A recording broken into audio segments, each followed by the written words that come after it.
یو انګریز ساينسدان توماس ایډیسن چې دا لایټ جوړ کړی دا بلب جوړ کړی کم چې زمونږ په کمرو کې لګېدل کم چې دا رمال مخامخ لګېدل او رڼا زما په مخ باندې راځي او تاسو ما لک صفا وینئ دا هر څه چې کم دی د بلب په وجه باندې پوسیبل دی او بلب چا ایجاد کړی توماس ایډیسن په خپل سکول کې یو ډیر نالایق ماشوم دی یو ډیر خپل واقعي در سره شریک کومه د دې واقعي شاله یو ما یو ډیر غټ سبق پروت دی د دې واقعي شاله یو ډیر غټ سټوري ده अब تاسو خپل دی ویډیو کې واضح شي کچري دا ویډیو تاسو مکمل وکړه توماس ایډیسن بلب چې کوم دی جوړ کړو جی لایټ چې کوم دی توماس ایډیسن جوړ کړو لایټ نه علاوه د نور هم د دنیا بجلی والا لایټ شو دا د جوړ کړي د نه علاوه ګراموفون یا فونوګراف چې ولا ویل کې دوه هغه ټایم کې چې پای کې به آډیو ریکارډ کېدو هغه آډیو به بیا تا اوریدو نن سبا خو ګوره ویډیو ریکارډ کیږي هغه ټایم کې د یو ډیوایس داسې ریکارډ کړو چې پای کې به تا خپل आवाज ریکارډ کړو لکه دومره غټ ساينټیسټ وو د نه علاوه د موشن پکچر کیمرا هم د جوړه کړي و لکه موشن پکچر کیمرا مطلب دا چې ویډیو پکې ریکارډ کېدا د نه علاوه د ټیلیګراف او ټلیفون کې د بهتریان راوسته ټلیفون کې هم د ډیر کار کړي دي لکه د ډیر غټ ایجادات شته توماس ایډیسن کچری تاسو د سرچ کړئ نو د چې څومره هم انوینشنز دي تاسو ډیټیل سره کته شي اوس په د باندې ډیټیل سره خبره کوجی توماس ایډیسن چې کوم دی د چې کله ماشوم نو د ډیر غټه تبه راغه د تبه په وجه باندې د غوګونو سماعت چې کوم دی هغه کمزور شو اوریدل بدن شو دبا اوریدې شو خو لکه ډیر تیز به جو ولا خبره کوله دبا اوریدا یو ورځ د سکول نه راغو او د سکول له طرف یو خط ملو شو چې دا مور ته ورکا مور چې خط کولاو کړه د مور نو هغه چې څنګه کولاو کو په جړا شو خو د خپل زویله افغان ظاهر نو کو وخت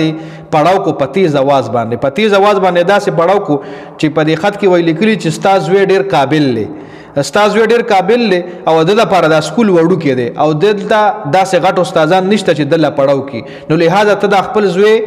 سکول ته نور مرا لېګا دی سکول ته مرا لېګا لکه د خپل زویله د مور خپل زویله دا ظاهره کا چې ته ډیر زیات قابل او استاد د خطر لېګلې دی چې ته مونږه ته نور د سکول ته مرا دا سکول وړو کې دی او د کې قابل استادان نشته دی لکه استاد لیول استادان د سکول کې نشته دی نو سبانه د سکول لمزه امور ولوي چې تاسو سره بزکور کې کار کوم او سبانه ته سکول ته مزه نو هغه مور چې کم ډېر د پرورش کو د لبه پکور کې کار کولو د لبه پکور کې ټیوشن د سره پړاول غینه پس د بیا نور سکولونه جوائن کړ دا نه چې مور د نه ساينټیسټ جوړ کو خو استاد چې کم دی هغه د مور واغشتو خو بیا چې کله د غټ ساينسدان جوړ شو د مور وفات شي و یو ورځ د خپل کورس کاغذات کتل سره ډاکومېنټس کتل چې یو صندوق کولاو کو نو کې د هغه خط ملو شو کوم چې دی وړو کې او د سکول نه راوړل او مور ته ور کړو نو خط چې کله د کولاو کو نو پاره کې لیکلی وو چې د استاد زوی چې کم دی دا ډیر زیات کون ذهن دی نالایق دی د ذهني ډیر زیات کمزور دی او د مونږه مسجد په دې سکول کې نور نشو ساتلې نو لہذا د سکول ته نور مرا لېګا لکه په خط کې دا لیکلیو خو د لمور الټا خبره وکا د لمور داسې نه وي چې ته ناکاره ته نالایق ته خاره او استادان در نتنګ دی او ته بس نور سکول ته مزو د لمور وي چې ته خو ډیر تکړای او استادان دی وای چې د لمون نشو پړاولې دا سکول وړو کې دی سکول کې قابل استادان نشته دی د دې سکول ته ناراضي ته ډیر زیات تکړای د لمور داسې خبره وکا چونکه خبره الټا وا خبره په خط کې لیکلې و چې دا خو ډیر زیات نالایق دی او د سکول ته نور مرا لېږي د ډیر ذهني تور باندې ناکار د سره مون کار نشو کولای د مزید د سکول ته نور مرا لېږي نو دا سو کو دا یو عظیم مور وا چې د خپل زوی یو داسې پرورش کو چې هغه یو ډیر غټ ساينسدان جوړ کو یو داسې ساينټیسټ جوړ کو یو داسې ماشوم نه چې هغه ذهني ناکاره ماشوم چې هغه ذهني ډیر زیات کمزور او هغه نه بیا یو غټ ساينټیسټ جوړ شو نو دې کې هیڅ شک نشته دی چې یو خمور نسلونه جوړي جی یو خمور نسلونه تیاري یو خمور تعالی خ نسل درکې یو خمور چې کم دی راتلونکي چې کم نسل له یو خ جنریشن تیاري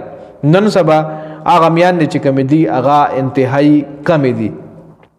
نو الله پاک ته او کی چې هر مور داسې جوړه شي چې د خپل بچي او خ پرورش کو ګوره چې د کم بچي خ پرورش نشي کنه نو هغه معاشره د پاره یو خطرناک سبب جوړ شي هغه معاشره ته نقصان ور کوي بیا هغه نه ګندګیر جوړ شي هغه نه ټیرریست جوړې دي شي هغه نه نشي جوړې دي شي هغه نه بدعمل جوړې دي شي دغه بدعمل سبب په لارو کوسو کې ولاړی دغه نشي سبب په لارو کوسو کې ولاړی دغه بدمعاش سبب په لارو کوسو کې ولاړی نو دنا بیا پردی مور خور هم په لار سم نشي نشي تیرېدی نو د معاشرې دپاره یو ډېر خطرناک سبب جوړ شي د معاشرې دپاره یو ډېر خطرناک مطلب یو ډېر خطرناک انسان جوړ شي